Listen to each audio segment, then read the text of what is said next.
One. Hello? Oh, now you can hear me. All right, I'm live. The audio is working. Important stuff is done. It's been a while. It's been, what, 2, 3 weeks, something like that. It hasn't been a year. Hasn't been 3 years, because that's definitely been a thing in the past, where I just disappear off the face of the earth, typically right around when I have kids, because that first, to 3 is rough on anybody who's trying to raise a family and has another one. So, without further ado, we're here tonight. Howdy, bro. Anybody? We'll probably just chit chat a little bit about what tonight's stream's gonna try to be, and see if it goes on. I'm sure it will because I kind of just want to do it anyways. So, if you don't like it, don't watch it. But I think most people who start watching it will find something useful somewhere in it. And yeah, it's good to be back. A little nervous at the same time, but yes, it has been a long time. It's been a couple, at least 2 or 3 weeks. I don't know. School's been crazy. Work's been crazy. Family's been crazy. Starting into the summer over here on my side of the earth, and yeah, it's just a lot to do. So tonight there is this old reference from. It's not old. It's from 2011. The Ultimate Anti-Debugging Reference by Peter Ferrie. Hope I'm saying that all right. It could be Peter Ferrie. Anyways, in here is 145 pages of juicy goodness. It documents, different ways that debuggers can be detected, how those can be implemented, how those can be bypassed. And I just thought, you know what? What better way to learn than to go through all this and just kind of look at every single one, see what they do, see how they work, see how they can be bypassed, and demonstrate those. So I have created, more like borrowed, a long time back. There was I might be able to find it. Smallest ASMEXE header code. Oh, maybe tiny PE. Oh yes, this is it right here. So the Hello World tiniest PE, smallest possible PE file is 97 bytes, and all it did would download a file from the internet, and run it. So I recreated a portion of that, made it a little bit longer, because when I first saw this, I was like, brilliant! A tiny file that does nothing when you run it. What more could you ask for? Because when you debug it, you're given a blank canvas. See, this is what I did here. You got a bunch of notes to just write some assembly code, see what it does. Obviously, it's a little bit bigger than 97 bytes. It is, I don't know, 1.5, 2 kilobytes, something like that. Yeah. So it's a little bit bigger, but the idea of it is to give you just somewhere to start typing. And I already had one open. We'll close one of those. And this should allow us to test each of these pretty easy, because whatever we write right here at the entry point is going to run. Now, I know what you're thinking. Why is that useful? Well, it's not useful in too many cases, because there's literally nothing in this. Like if we search for current module names, it's got no exports, no import. Well, it has an export. No real imports, no nothing. Now, of course, the system loads the things that are required to run it, but this has no idea of anything. So if you were to try to do anything, it would have to be old school style, where you look up addresses through kernel, and then you find load library and get proc address, and you map those, and then you load everything you need. You build it step by step, kind of like shellcode. Anyways, so we have blank canvas. We can step through it. Let's take a look at page 1. NT global flag. Huh? All right. So let's see. A debugger is probably most. You guys can read this. There we go. NT global flag. Oh, link in the description. Takes you to the forum page. In the forum page, it shows where you can get this executable and this PDF. Yeah. So grab those there if you want to follow along. If you want to read it, it's a great read. Highly recommend it. Along with kernel patching. That's a good read too. What is that one called? It's called A Guide to Kernel Exploitation. That's an two. Attacking the called open. Attacking the core. Yeah, it's a good read too. So back at it here. Let's see what we can do. This basically says the NT global flag sets some flags. Specifically flag heap enabled tail check, free check, flag heap validate parameters, and they get these values when a debugger creates a process. This doesn't mention anything about when a debugger attaches to a process. This says when it creates it. Thus, a way to detect the presence of debuggers, check a combination of those flags. Can be checked. The check can be made using 32-bit code to examine 32-bit Windows environment on either 32 or 64-bit versions of Windows here. And before we even read, let's be stupid and plug that in and see if it works. What could go wrong? Nothing. Nothing could go wrong. That doesn't quite fit. I'm going to make this a little bit smaller just so we can see. Yeah, that should work. Let's try it. Let's go move EAX. I should press space first because space goes into edit mode. FS30, I'm going to put OX30.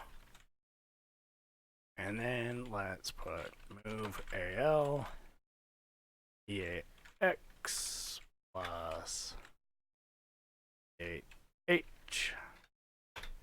All right. And AL, so we're doing some masking. H, you can do that usually. OX. And this I messed up on.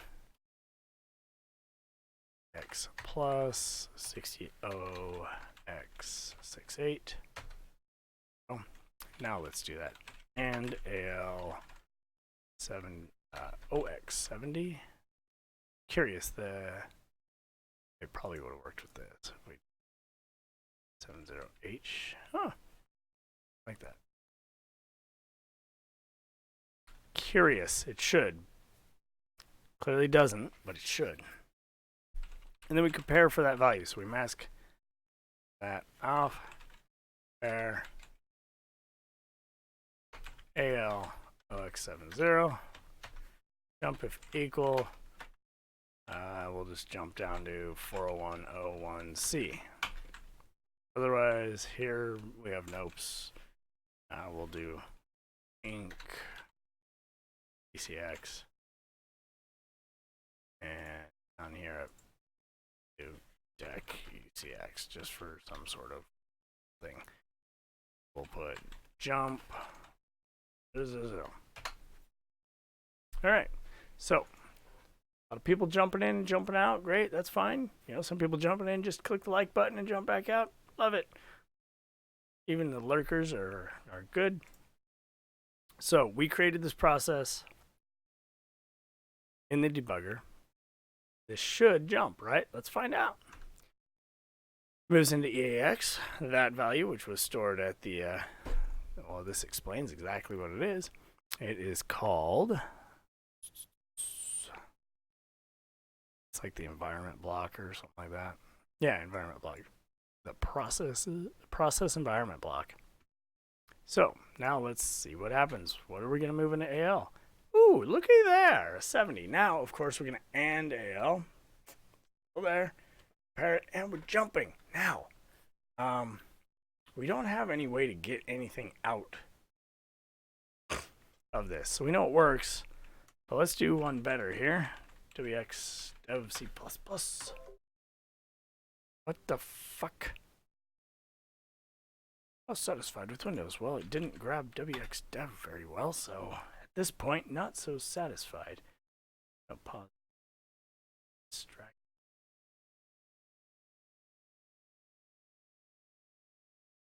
Now we're getting some more people to sneak in here. A new project, a console project. We'll call it C, even though it really doesn't matter. Call this testering. Yeah, you know, good names. And we'll store that straight on the desktop. Not the whole project. Folder testering. I know it sounds funny. It's great. Okay, so we got that. Now let's just do ASM. Nope. Enter. And give ourselves a few of those. And then down here, let's do a printf debugger detected. And as we do these, I will append to the forum the files that I output. So if you're worried about that, just, you know, hold your ponies. It'll be all right, I promise. And then we're going to do another row of some ASM nopes, just so we have some room to play with in case we need it. Printf no debugger debugger here. Her. Yeah, her. Oh, that's good. And then just in case we want them. All right. Execute combo. Testering. It'll be called testering. Close. All right, so we don't really need this, but I'm going to do this little trick here where we do binary copy. Stop. Testering. One-handed, left-hand typing. Ooh. I had to look. 50 kilobytes. Like that. Let's fix that. Stop this. Project options. Strip it. Yes. Okay.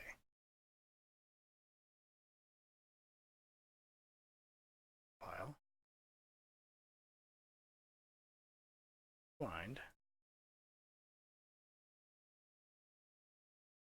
that file.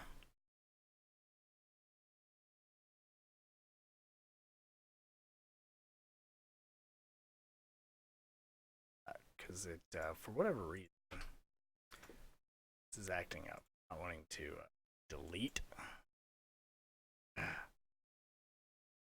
Build just. Oh, we don't know how to delete anymore. Or 7 kilobytes. All right. So we're gonna scroll up. See exit. Be here somewhere. There it is. This call just above C exit because programs exit when they're done, so shit just above it. And after the environment jump is going to be the code. We're going to hit enter, and we're going to see all this shit and then these nopes. Now, these calls here are fancy. We don't need them for anything, and it's just setting up garbage for stack protection and whatnot. So we're going to ignore those. And then here we're going to do the old right-click, binary, paste. Oh my god, it's like magic. All right, now here we're going to say jump if equal. We're going to jump if not equal and go over the puts for debugger detected. You see it's there. Debugger's been detected. This for what we're doing. That.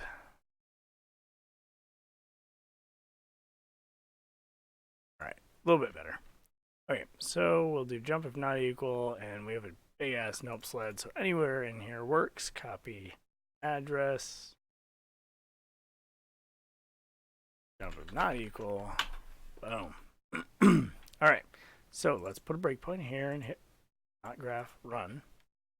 Now let's see it in real time again. We move it, we grab it, we do it, we do it. We've been detected, so we're not going to jump to no debugger here. We're going to jump to right here. And then after that call, let's jump over this.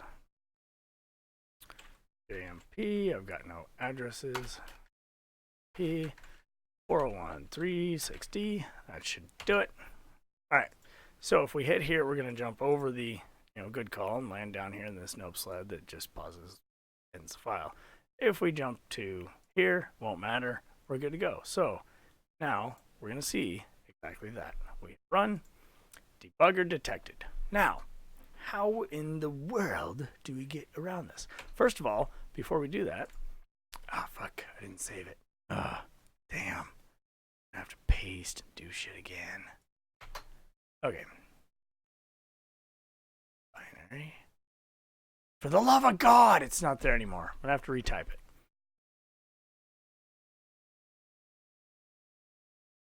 Alright, so we're gonna come back over here. We're gonna scroll down a little bit and let's test out this one. It says, or using the 64-bit code to examine the 64-bit windows, which we're not using the 64-bit code, so that really wouldn't be helpful. Thus, existing another check, which using the 32-bit code to examine the 64-bit Windows environment. Let's try that. Let's see if it still works. So you notice the only thing that changes in all of this code is this offset right here. It's much bigger. So will that change our outcome? Because before it was plus 68 in X, not this giant ass number. But let's see what happens, just for funsies. Tired too. Okay. Move EAX FS OX30. Boom.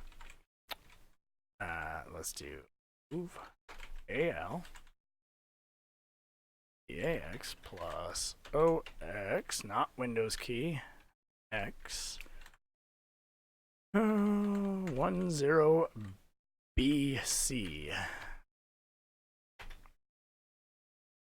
And AL X70, compare AL X70, jump if not equal, down below that, we need bytes after those, scroll, not equal 401354, and then here we'll do JMP, somewhere down there. F. Okay. And let's go to patches. Wait, let's make sure it works first. Breakpoint. Just a happy little breakpoint. We'll hit the button and let's watch and see what happens. That's a different address. You know why? Because I think I may have not put OX3. No, I did. Was it not? It was. Did I do something? I don't think so. Maybe it moved. I'm sure it does. Move AL a giant ass value. Now nothing's there. We're not going to detect it. So why didn't it work? Not sure. But another to examine the 64-bit Windows environment. I'm in a 64-bit Windows environment with 32-bit code. 32-bit process on the 64-bit versions of Windows. There's a separate process environment block for the bit portion of and the 64-bit portion. Fields in the 64-bit portion are affected the same way. So, do we need to check it? Doesn't seem like it. Would it be bad to check both of them? No. Check one, then check the other. So, just to make sure I didn't screw something up, let's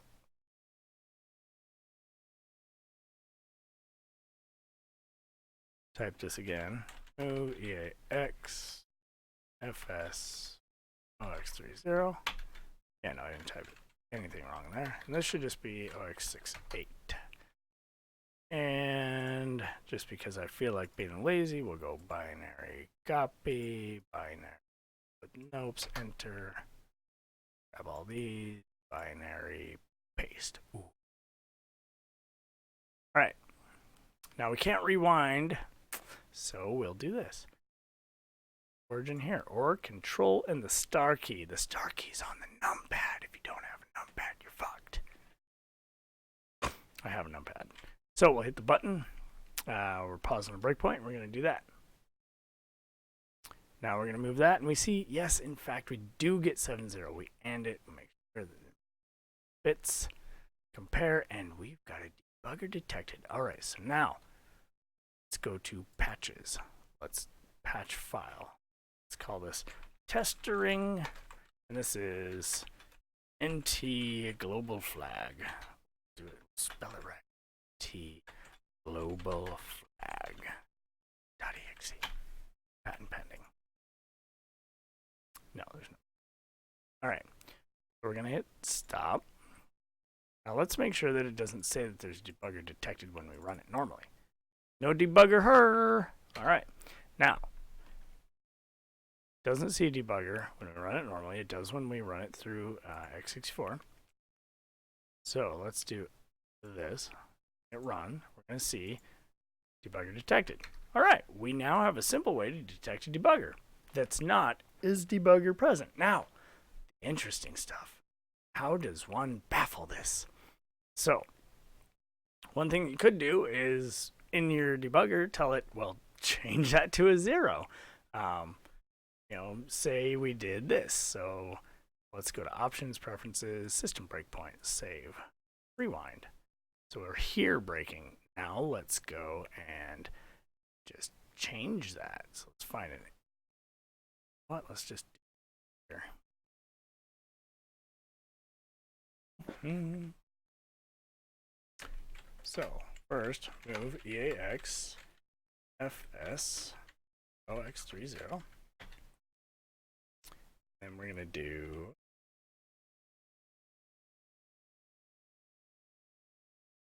move AX OX68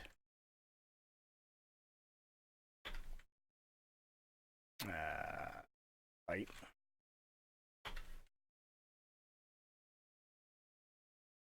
I'll undo that and back. Let's do that. That.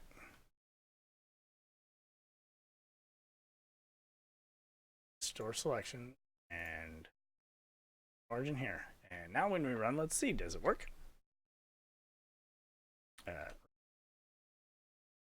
debugger here. So if we catch it before we do that code and we set it to a 0 because it gets set when we first run.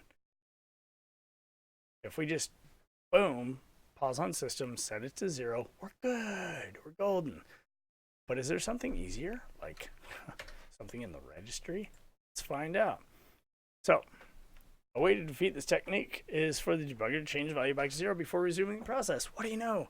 However, as noted above, the initial value can be changed in one of 4 ways. 4 ways? Holy shit. The first method involves a registry value that will affect all processes in the system. The registry, well, that sounds handy. Why wouldn't anybody doing any reverse engineering just have this set? Let's find out. Reg edit. Streams are working, but seems to be. We'll find out.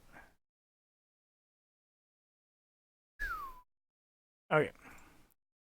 Geez, I think that's what she. I don't think. That registry value is global flag string value of HK local machine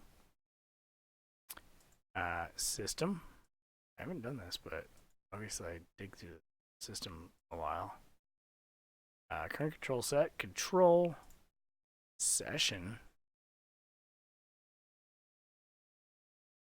manager. And in here is called global flag.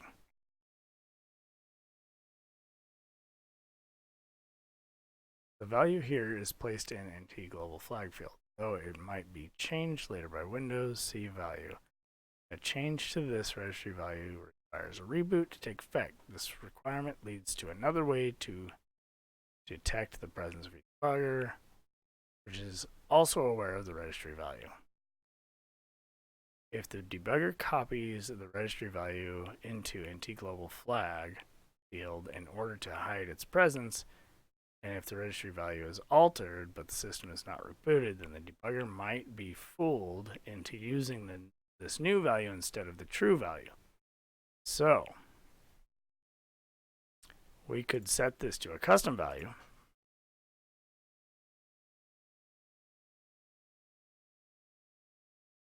Wait if it has change the value back to 0. However, the value can be changed one. Oh, right. The initial value. So right now, our system's initial value for whether or not it was debugger or not is so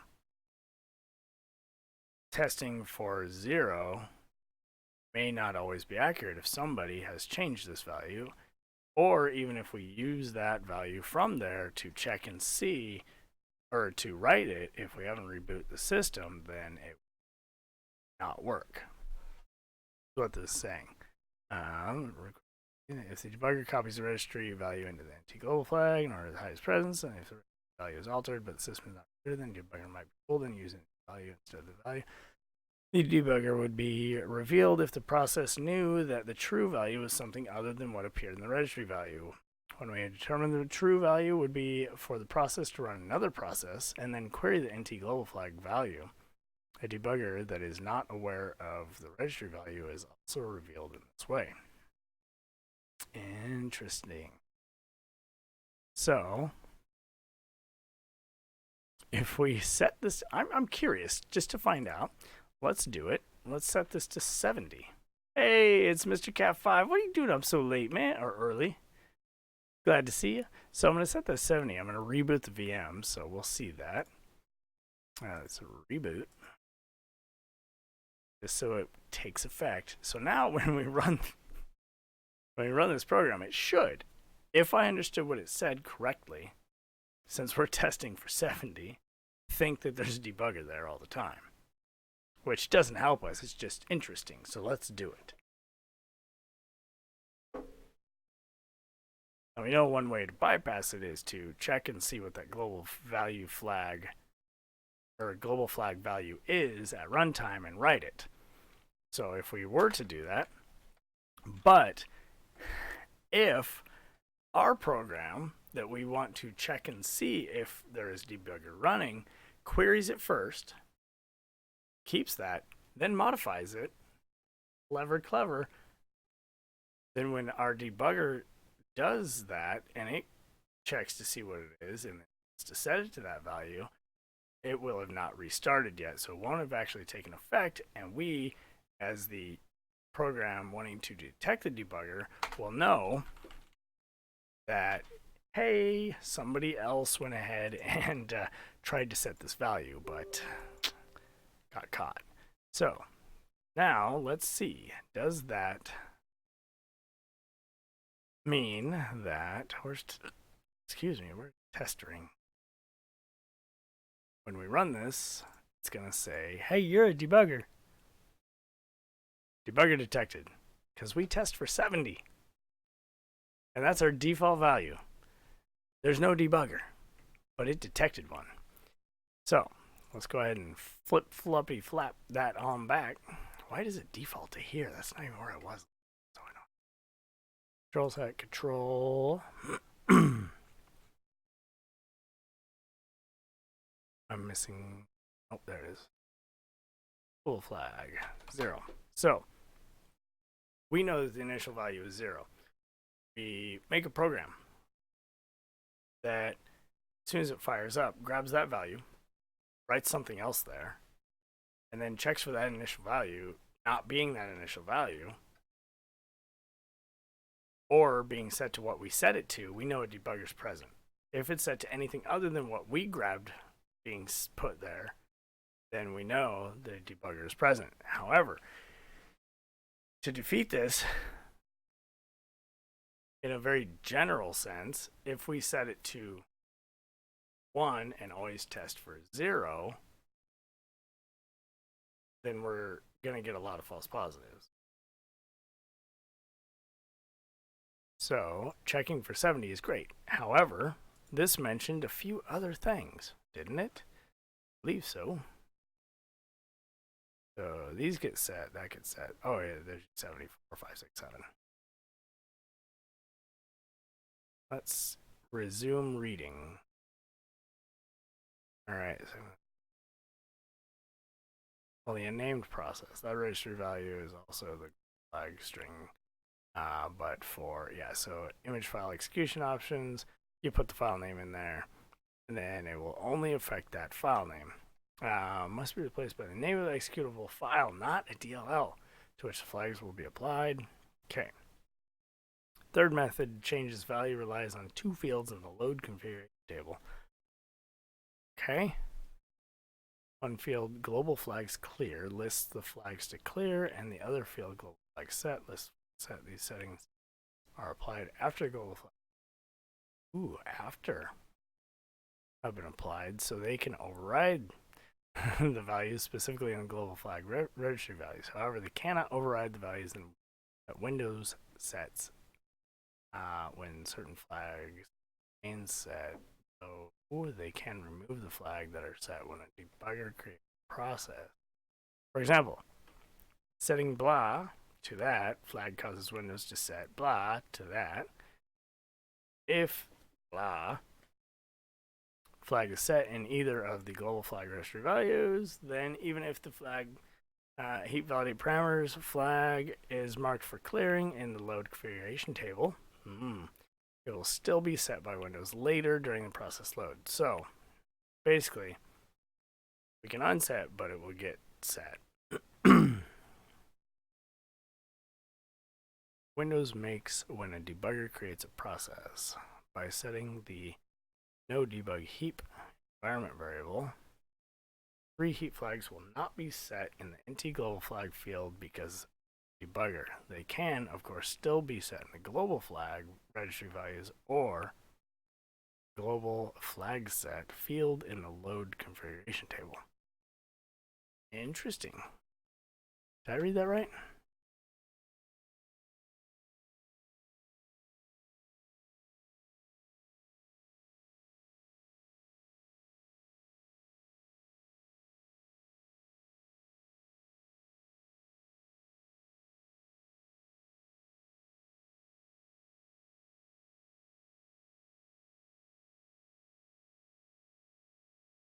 Ah, I see.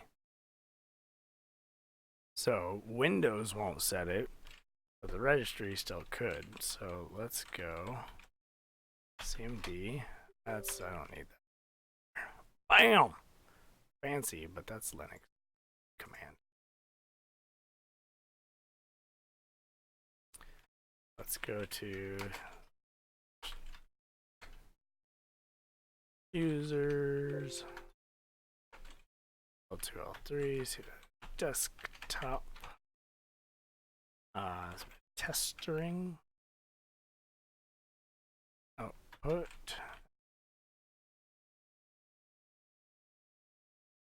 And then let's go set. Underscore no d. Good lord, it's crashed. All right, I need to reset anyways, right after setting this back to 0. So we're gonna restart the VM real quick, and then I'll set the environment variable and test that. So let's restart, and then we'll get on to round 2.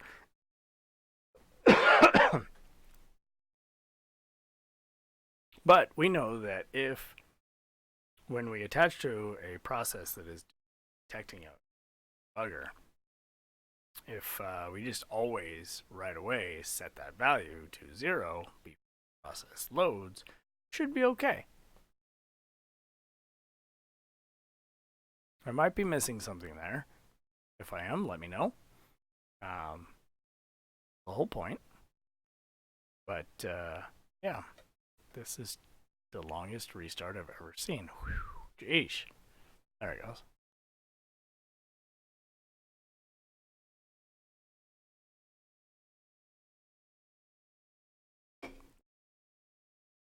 Not a sponsor, don't recommend. Diet anything. It's wet. That's all it's got going for it. It's wet. Password's reversing. That was the worst wink in the world. Okay, so we're back. Now, if we load test ring, the one that we made, it should say no debugger her, and it does. Good heavens, dearie, what the f*** can auto start? So registry edit, we're okay with that. So let's shift work. I guess. MD ls set no debug heap equal 1. Just has to be set, I believe.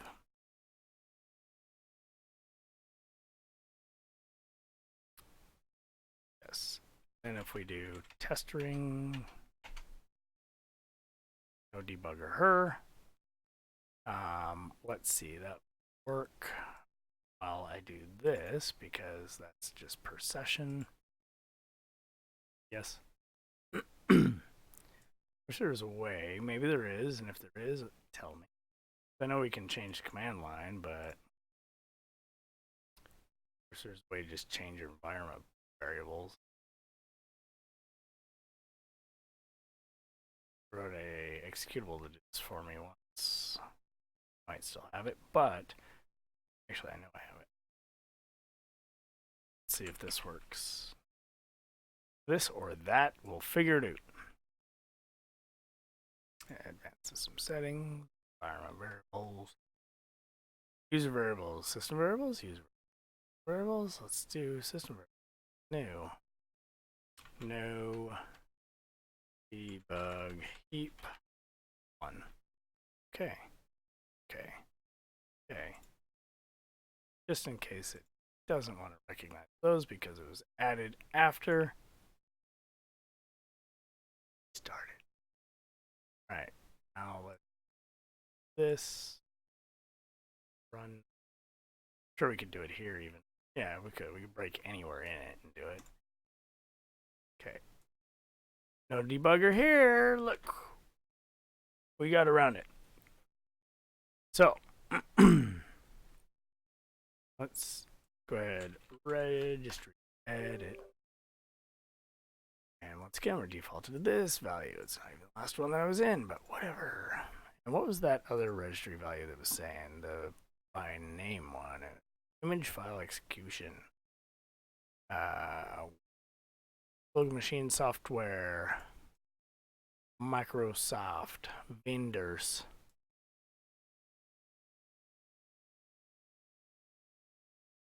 And holy crap, make yourself smaller. Current version, image file execution.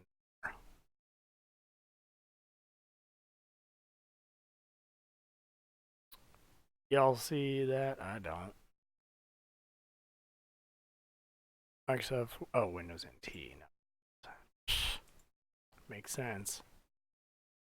File execution options. Whoa! And as you see, there's not one for testing, obviously. There's some other places. This is something that we might want to look into in the future just to see what the hell it actually does. Like what options, what could we do? That's one that I made.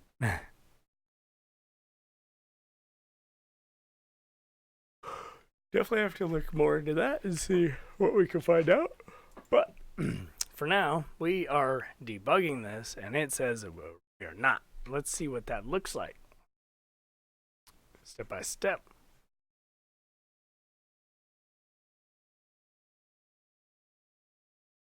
Run. Okay, so we grab that. And it's 0. Easy as pie. Just because we set a environment variable. So that was easy. All right, let's go ahead and read the next one. Heap flags. Would it be better if I read this aloud, mumbling, or just read? You know, I'm just gonna read it. The heap contains 2 flags that are initialized in conjunction with the anti-global flag. I use presence of a debugger, but also depend on the Windows, the location of the specific. 2 fields are flags and force flags. Flags field exists at offset C in the heap on Windows 3 2-bit versions of Windows NT, 2000 XP, and offset of 40 on 32-bit versions of Vista and later. So the only one that's still relevant. The flags field exists at offset 14 in the heap on the 64-bit version of offset 70. Of later, so the only one that's still relevant.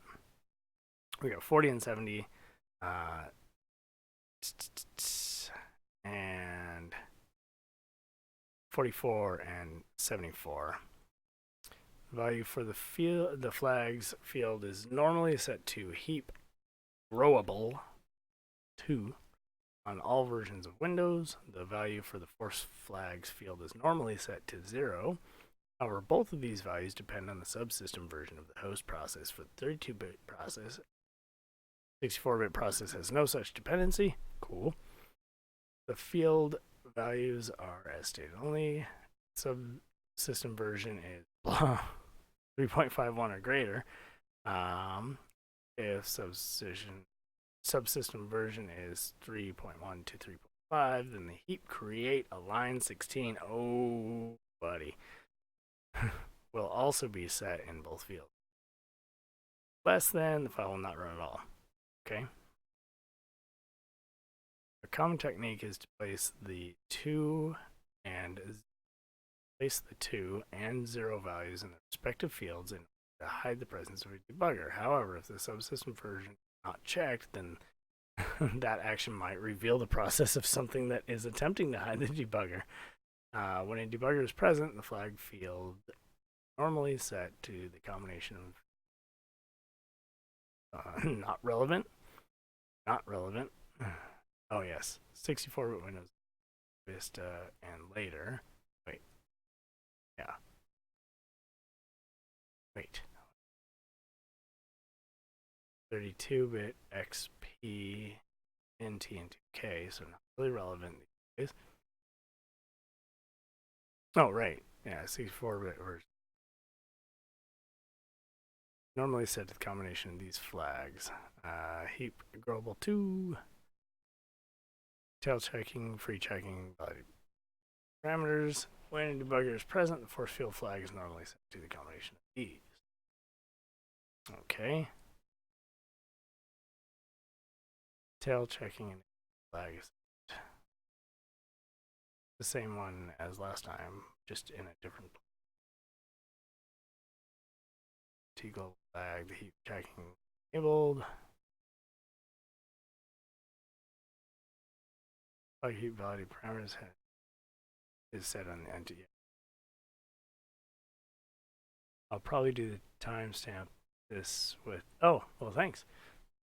Yeah, to skip all my reading. No debug. This behavior can be prevented on Windows XP and later, causing the default values to be instead by creating the variable. Hey, we already did that. The heap flag can also be controlled on a per process basis from the same damn place. Location of the heap can be retrieved in several ways. One, by using the kernel 32 get process heap function. It's equivalent to 2-bit code to examine 2-bit Windows environment on either 32 or 64. Yeah, so that'll work. Or using 4. As with the process environment block for 32 offset. Thus, there existed another check. Blah, yeah. Get process heaps. What was this one? Oh, just heap and heaps. Simply forwarded to the RTL get process heaps function. Oh, hey, you have a good night, Cat. Thanks for stopping on in. Query can also be performed using 2-bit code. Wow.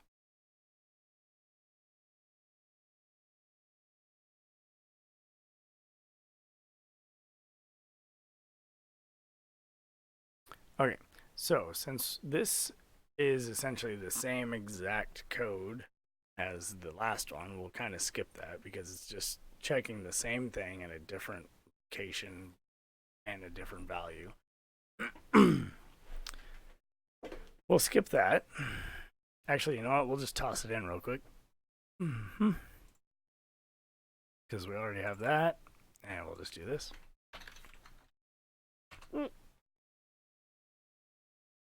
And we know that it won't actually be 70.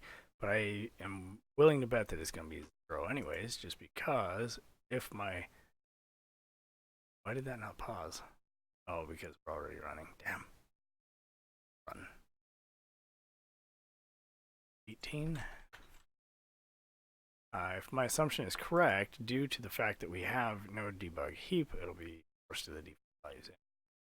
So that, yeah, it's still 0. So that is already mitigated. Now let's see what it would look like anyhow. This PC, if we didn't have that set.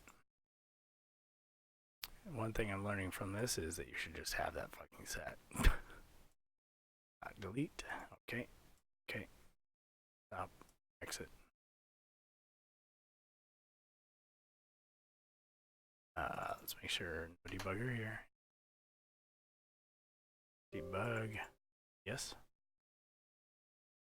All right. Still have a breakpoint. And this at 18. All right. See what we actually get. And it's 0 anywho.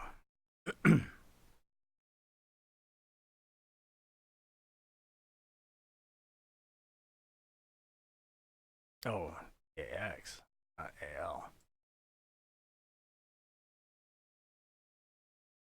Say, I felt like these were bigger ones.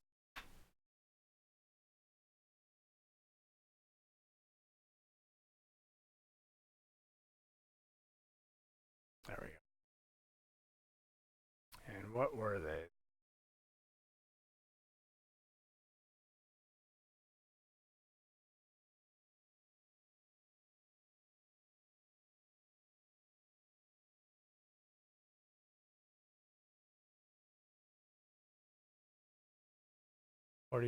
No, yeah, 44 and 74 and 40 and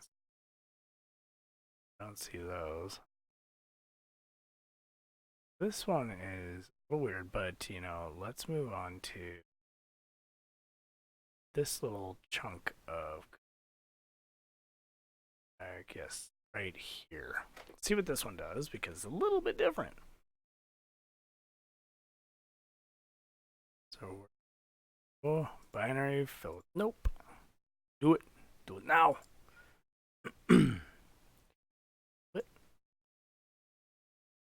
Push. No. Click space. Push. Does this work? No, still does. X30. Pop. Yes. Cool. So save that. S odd D. Look up that. Probably just move ESI. ESI plus X plus OX5C. Enter and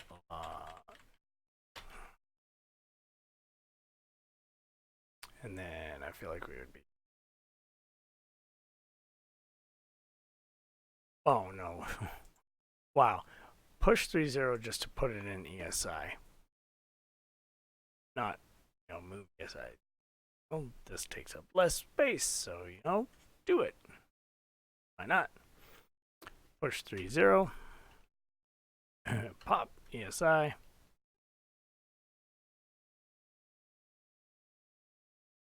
Apparently that is not doing what we thought it would do.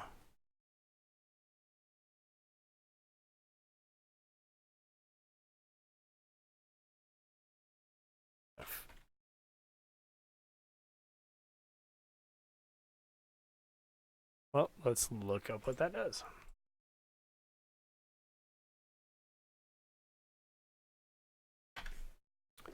Cause not ringing a bell for me. Wish to use long double byte for me. Okay. The default segment is used. Yes, I wish to override that with. How can this be? 30 pop.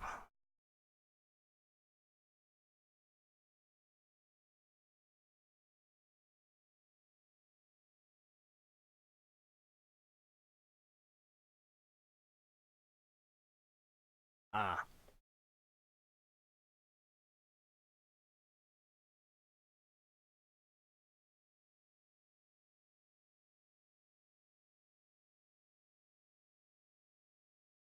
Well, let's just try that.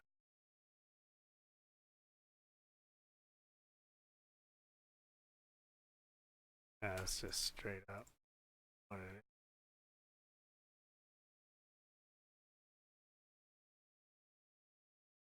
Still just what it is.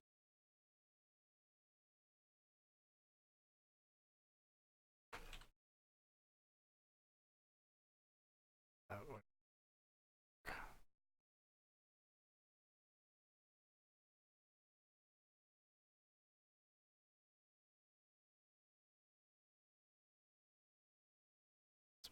well, yeah, it would be going back there.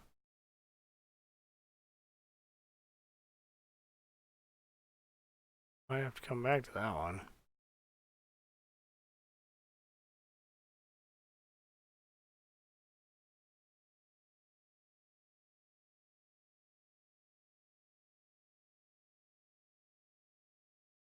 Yeah, it doesn't change the opcode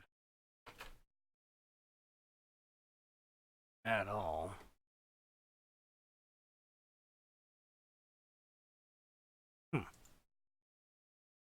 Maybe this guy's onto something there.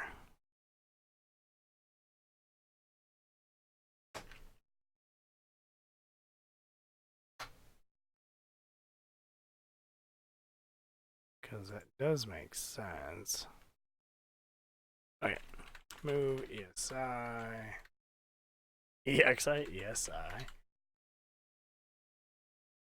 ESI plus EAX plus OX5, C, and just for the L of it. All right.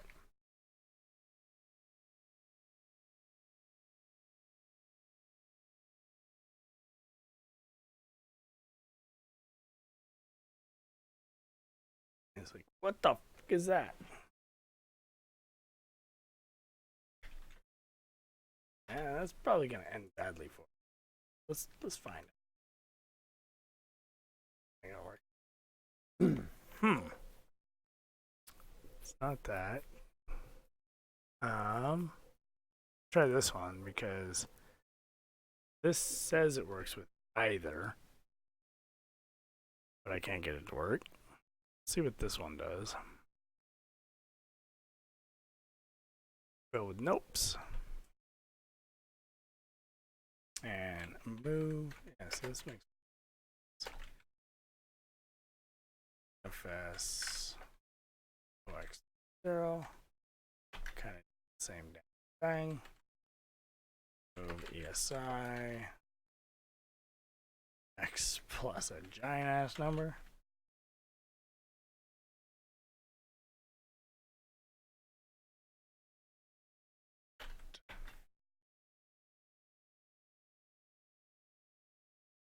All right, let's see what that does.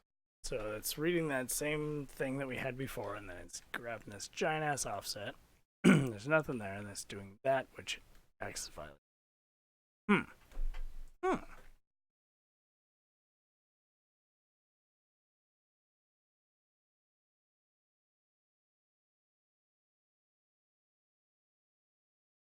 Oh, is this for lower sub versions? Maybe that's why.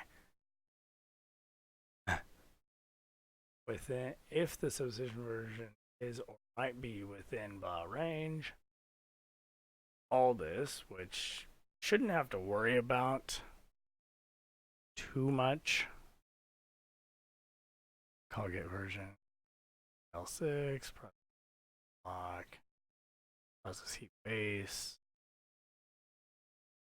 flag.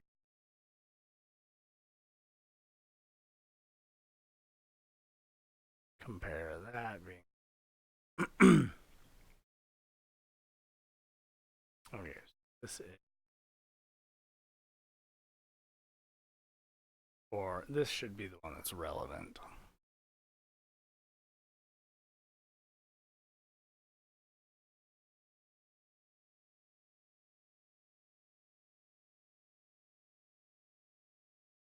Should just be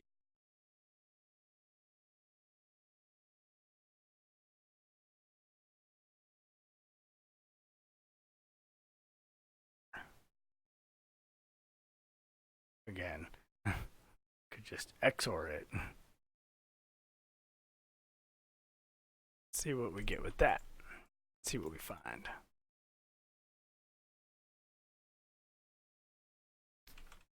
So far as like what's relevant, still, I'd say we. Holy fuck, we've been at this an hour? Jeez, guys. Ugh. I'd say that I'm tempted to skip this just because the little global variable defeats it. And we know what to look for. But let's be thorough. And even if we do skip it, we'll come back to it should we learn something later that we need to come back and look at. Because we're just barely scratching the surface. And typically I try to keep these to like an hour because I start to get a little tired and the content quality really declines. But a lot of this has been me just kind of reading and looking at shit. But you know what? Whatever. Let's give it a shot here.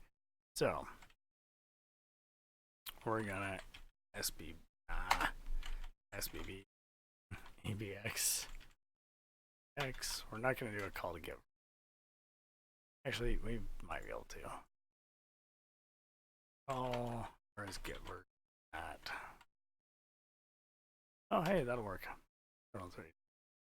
Compare AL6 CMC SBB XEBX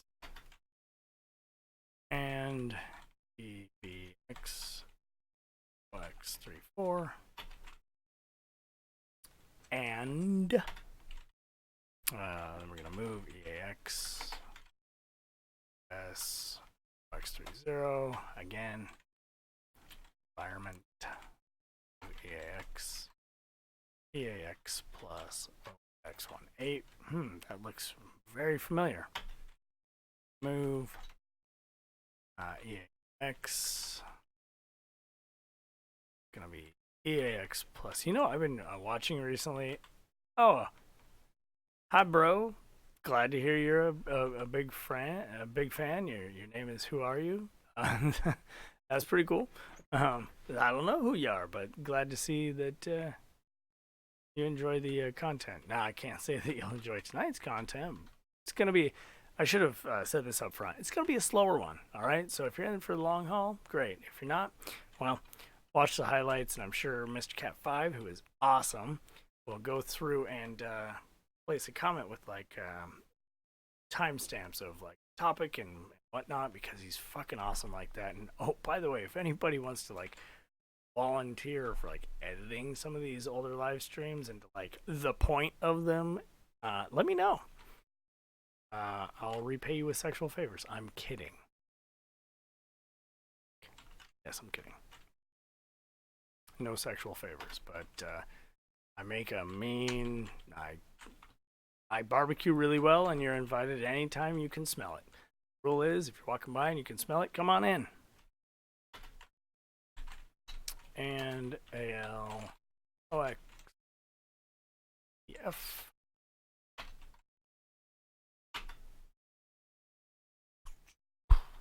compare EAX with a giant ass number. Should make sure. 1 byte's not quite enough to do a jump, but you know what we can do? We can do this. Binary copy. Always love when people stop by and just say hello, let me know they exist and that they appreciate what I can bring, because honestly, I don't know, or I'm not really aware of any impact. Kind of just put it out there and hope that somebody finds some use for it, or they learn something, because how would I really know if they were or weren't? So, and we have no debugger here, so we're going to do a jump if equal, and we'll just jump right to that address. And here, bye, I have to go. I will come back later and watch the whole video. Good to see you again. Love your videos. Well, thanks for stopping by. I totally get it. And have a great day, all right? If it's morning, have a good morning. If it's afternoon, have a good afternoon. it's bedtime. Well, sleep well. And we'll see you later. Definitely appreciate you stopping by. And here we would just paste off the clipboard. 2 bytes. It's fine, but 1 byte. It's hard to do a jump with 1 byte. Alright, so let's do this. Let's new origin here. Get version. Oh my god, I pressed F8. Wait, F8 should have put us here. Is BPX enabled? Don't put a breakpoint.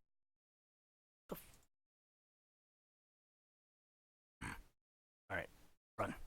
Okay, we're good. Okay, compare AL6, it is. CMC. Whew. Oh, God, get rid of my... Boom. Alright. EBX gets wiped to a -1, which I guess that is the quickest way to get it to a -1.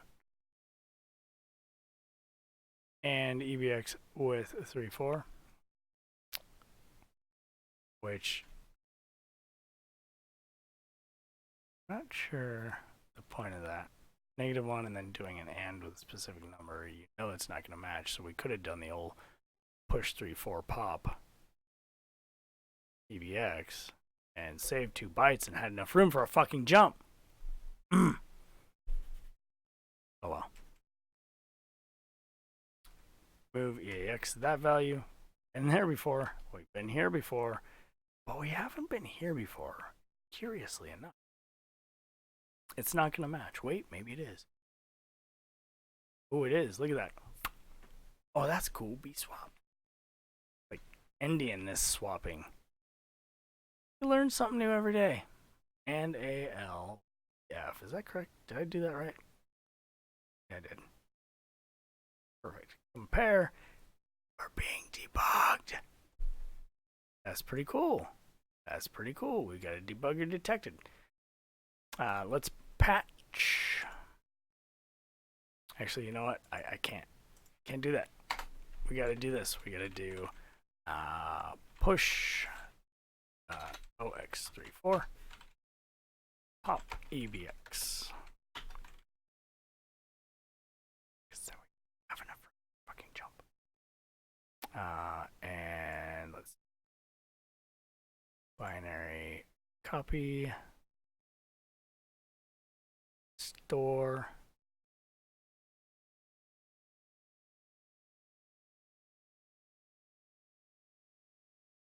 binary paste. Quite enough.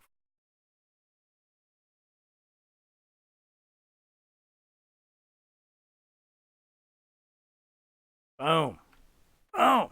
Save so much room. Is that correct? Here. Get version, which is hard coded, so don't think that that'll just work. You'll have to type it and save it on your system. Compare L6, C. I'll put a no, the comment won't transfer. Okay, and then get 34 in hex into EBX, and we have EAX. Well, so cool. Oh boy, and AL, compare, we're good. Okay, and this would be jump up to right there, which is no debugger her. Okay, now I'm happy with patching it. Patches, patch file. This is Heap. Heap flag.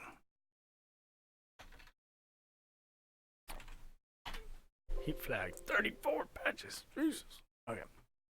So, open heap flag, run, debugger detected. Now, if we run heap flag here, no debugger here. Sweet. Now, let's do that thing with the stuff, the environment variable, because if I do remember correctly, it defeated both of these all in one fell swoop. No debug heap. One.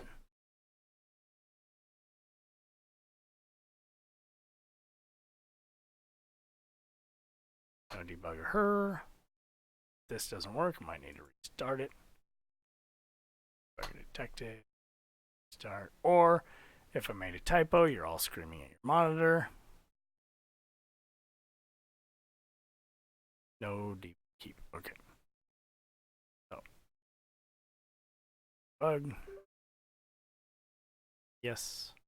Run. No debugger here. Right. So setting no debug heap bypasses both of these first two. Good to know. A little redundant. Good to know, because what's more important here is what to look for. So if you have a program that's like, hey, we see that you got a debugger, and you're like, how is it detecting me?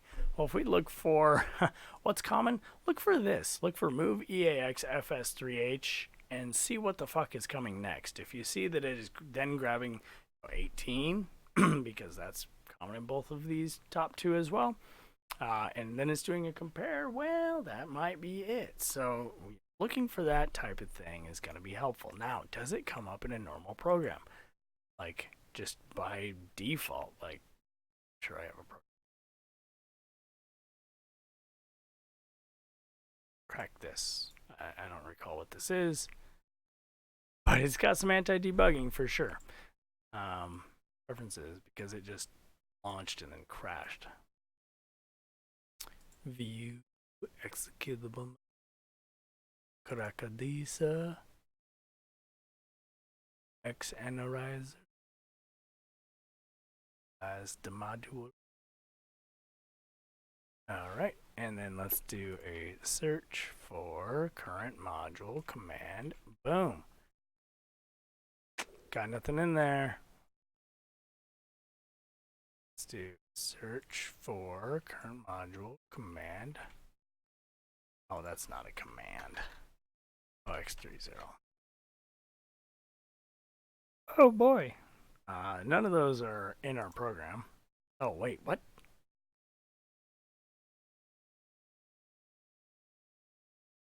So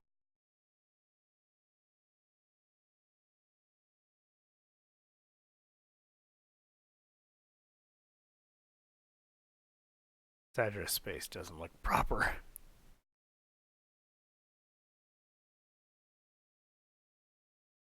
Feels like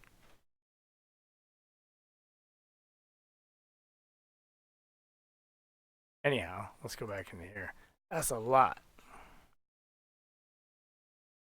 Let's go to the top one. Now, this is one thing. Now, if there's a way to do this in x64, please enlighten me.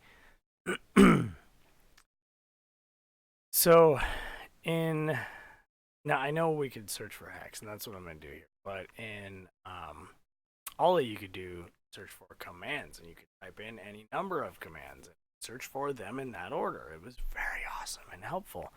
Now, the only way I know how to do that in this is going to be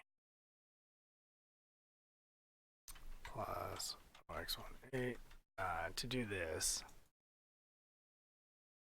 binary copy, and we'll find one for pattern.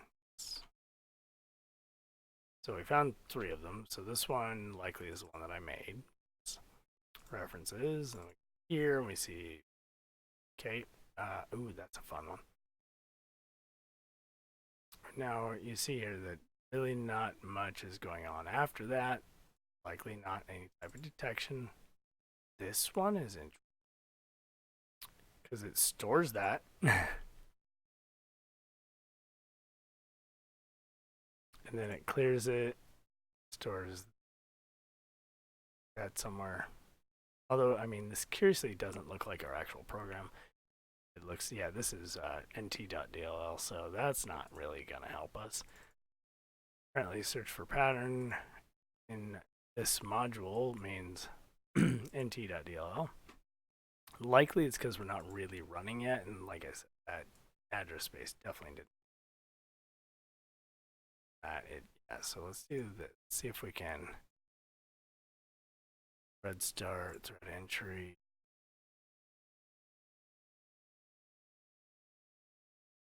See if we can get this to stop anywhere on run.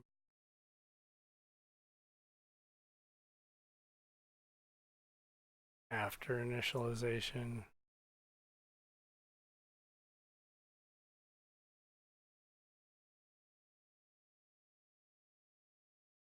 Red entry may have been a really bad idea.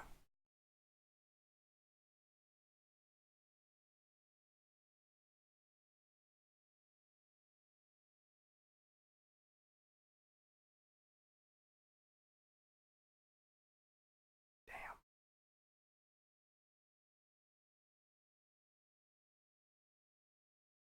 Wait. Still have that environment variable set, don't we? So this obviously isn't using that method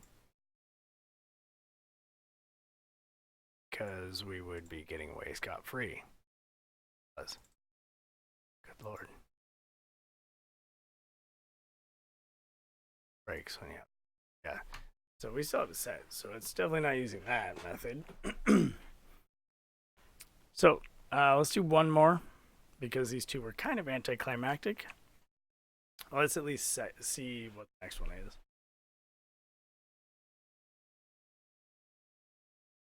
32-bit code to examine 64-bit.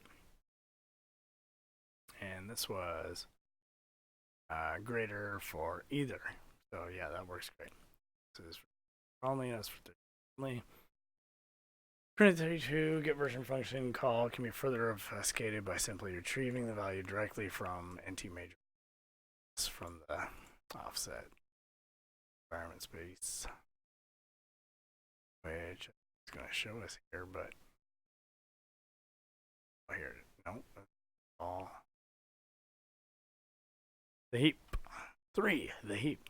The heap is initialized, the heap flags are checked, depending on which I feel like this would still do the same thing. Like if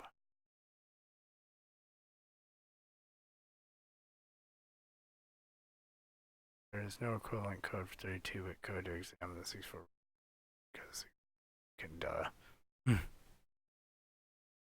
how long is this? Ooh, it's red local storage. Yeah, we'll definitely do that one on the next. No equivalent for yes. So let's kind of do this one backwards. Let's find 32. Where's the heap? Did I pass it? There it is. So version of Windows must be taken into account. The check can be, yes, we know that. 32 to M32. Windows environment on 32 or 64-bit version. Clear EVX, get that, compare that.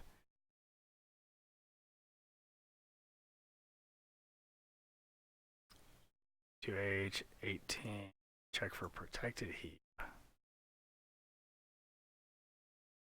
Heap key. Okay, so let's write this out and see if this same thing bypasses it. If it does, then I'll leave the reading to you to learn about it. I'll be reading it, all of this much slower as we... Anywho, so let's get rid of this.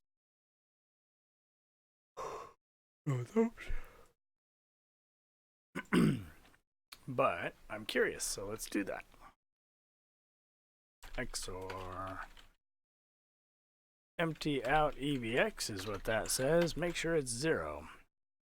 Alright, and so over here we're call get version, and this is case specific. So when you're typing that in, yes, it will look at it for you, we'll get it for you, and we'll do that stuff for you, but it's case specific and system specific, version specific.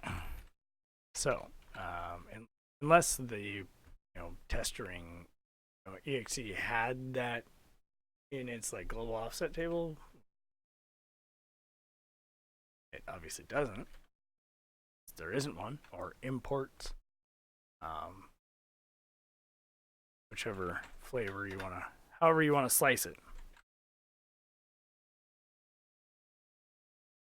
Sub EBP. Okay, SBB. E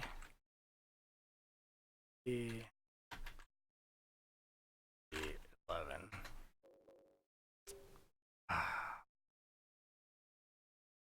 Okay, JB11. Go for 11.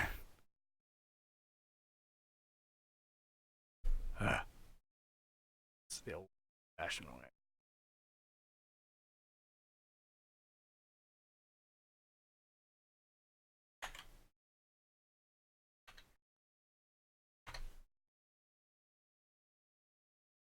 Let's go.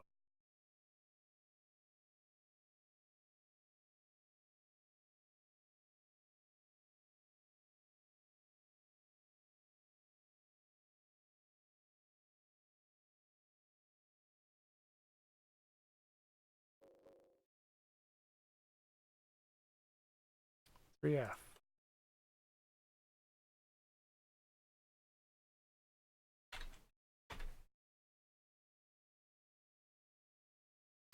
Move EAX. We're gonna run out of space, and I concede defeat to that.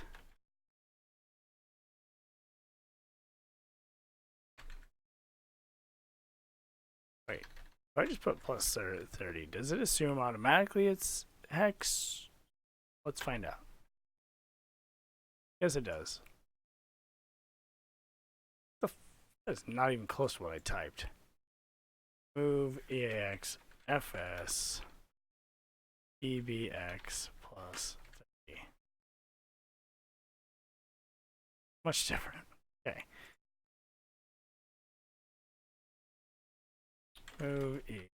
Movie EAX. Speaking of movies, my wife and I watched a movie the other night. It was called Driver.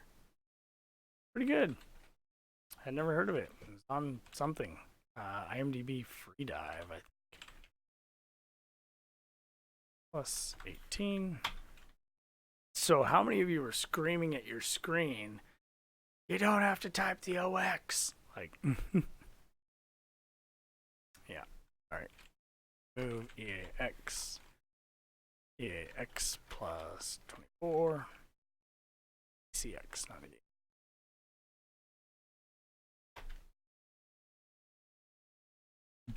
Jacks. 11 more. Jacuzzi. Ah, fuck, we're gonna have to move. Alright, copy. Fill with nopes. Alright. It's roughly that big.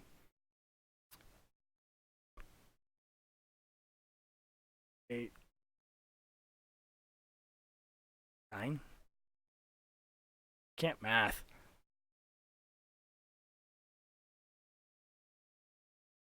It's like this big. Ah, this one off. Off by 1 error. Binary. Oops. Thought that I wasn't going to be off by 1.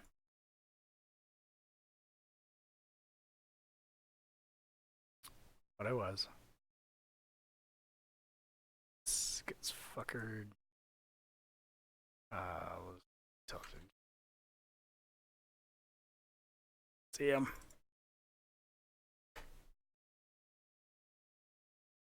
Seven. Move things with relative addresses, the relative address changes too. So remember that. Okay. So now we need to know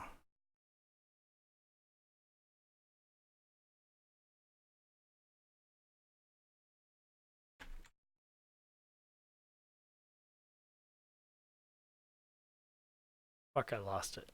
Was it 4B? Not F. I know it wasn't F. That was.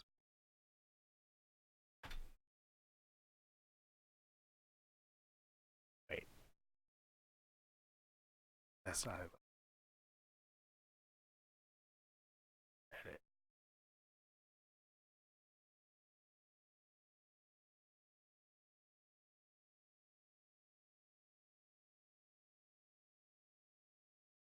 I could be doing this incredibly wrong, but hey, we're gonna roll with it for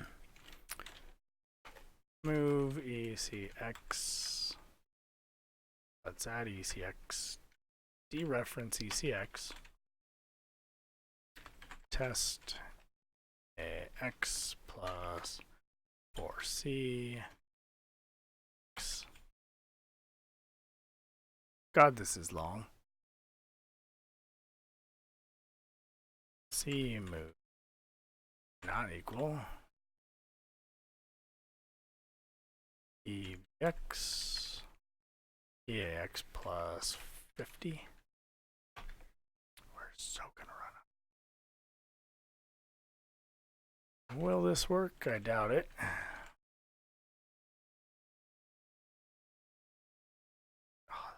How cool. Damn it.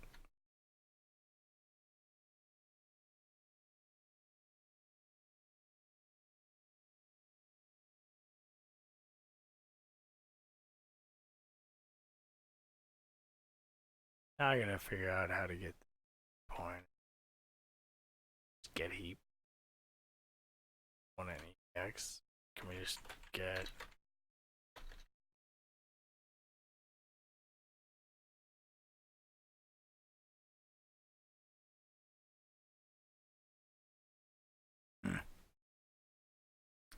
quick answer? No.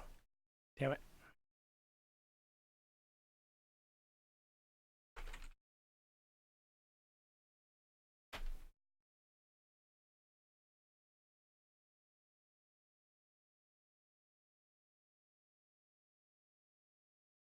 Wait.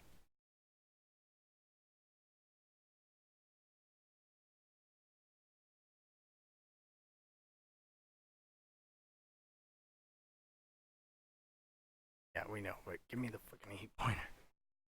There's stack pointer. Which is Alex. But there. Get the address of the.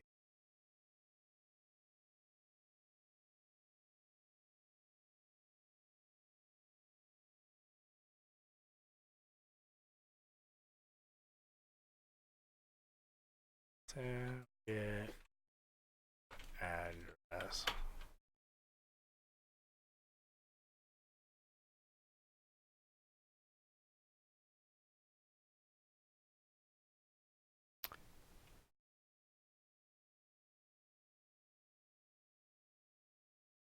Say we can grab it from header, I bet. What's not helpful? What? No, heap. Not head address. What the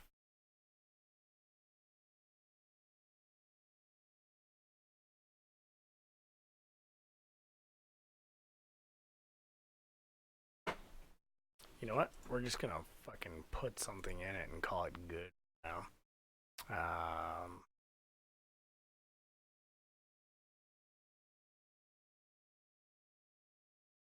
Oh, here's our 11. I see. They're using a label. It's a label.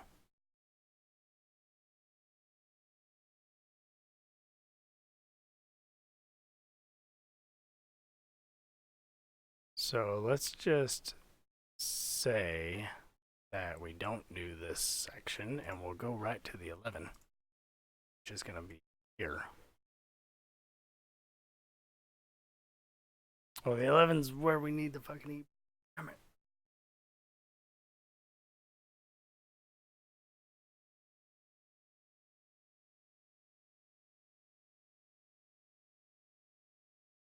Oh, man.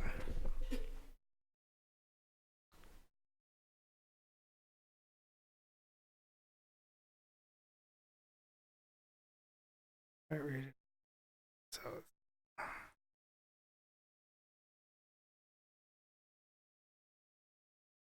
heap free checking, heap tail checking. If a heap pointer is known, check can be made by examining the data directly. However, use heap protection on both. With the introduction of an XOR key to encode the block size, the use of this key is optional, but by default, field is blah, blah, blah.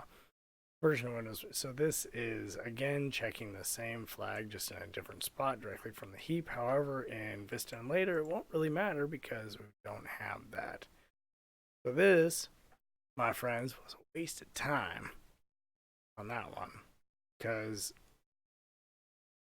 even if we did get it running, which I'm sure we could one way or another, because yes, the heap's there, yes, you can grab it in debugger.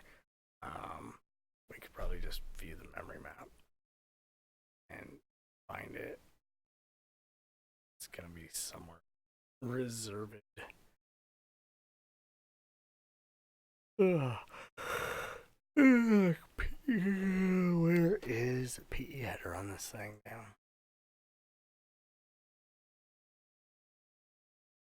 That's not.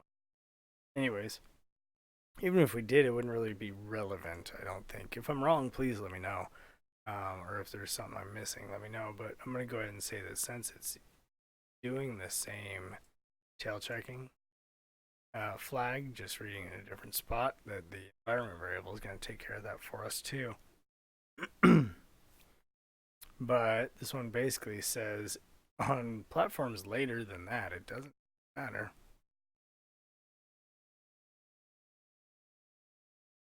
The version ones must be.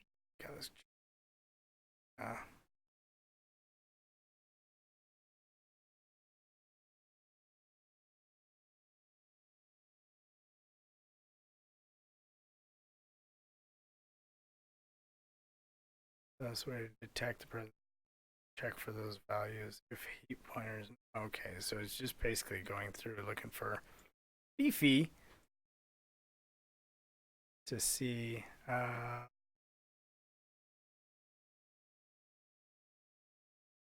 if that is anywhere in there at the end, or if that is anywhere in there,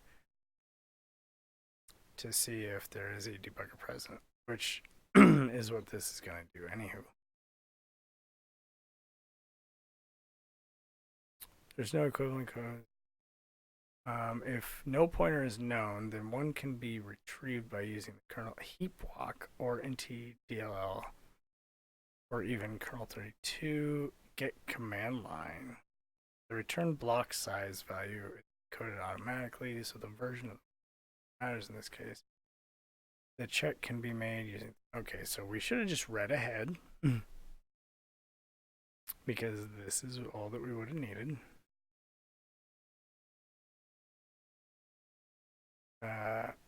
Move EBX offset 12, get pointer offset 12. Saying offset 12 of this.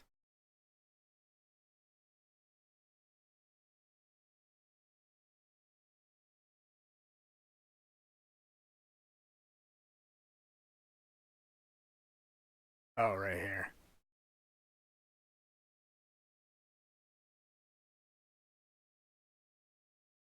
Size of process heap entry. Okay, so we would just use that.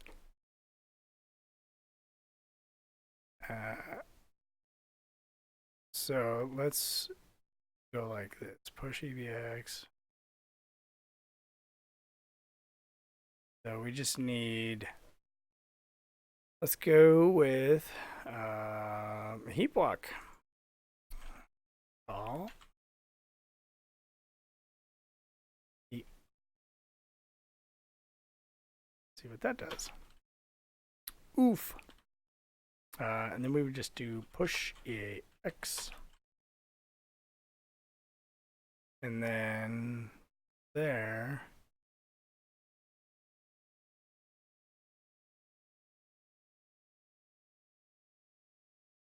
Move.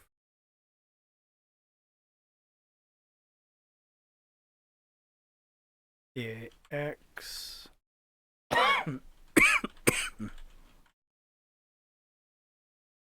We already had this, but whatever. We'll just type it again. FS 30.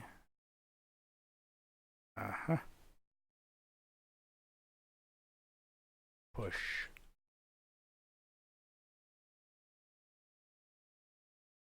D.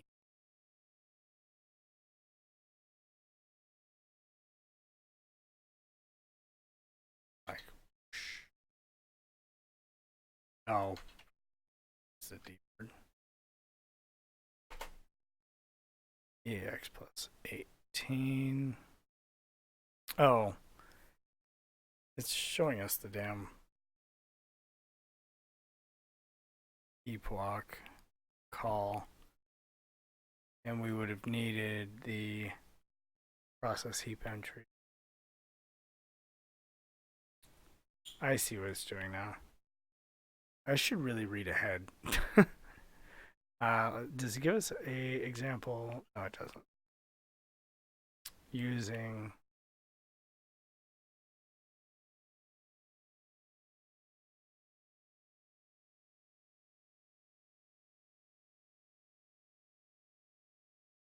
as a process.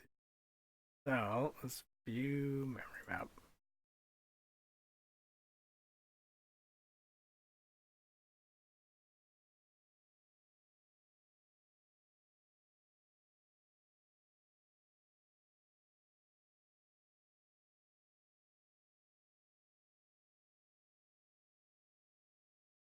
What the fuck?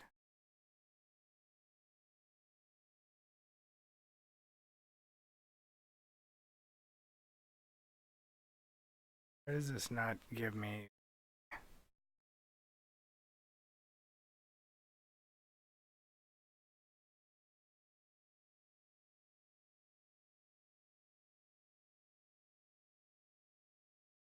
Am I blind or just stupid?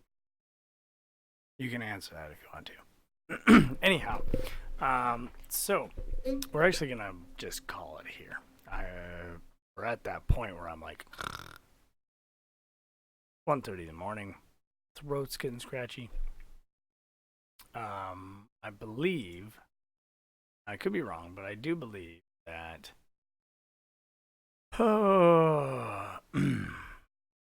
like one of these should say PE header.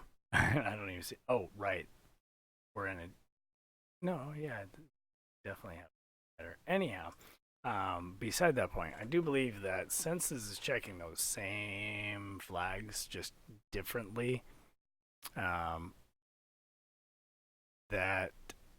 the environment variable will actually take care of that too. However, if not, you would just need to go in and go through that area, check for this, and get rid of that, and this, and get rid of one or the other. I'll play around with this just off camera, see if I can get it working. If I can, next time we'll jump on that. I'll demonstrate it, see what I missed. Like I said, tonight, kind of just winging it and seeing what we can come up with. And being at it almost 2 hours now, just getting a bit tired. And the next one I know is going to be different. It's not going to be affected by flags, heap flags. So that'll be a good place to start. But again, I'll take a look and see if I can get this one working just to kind of show you guys.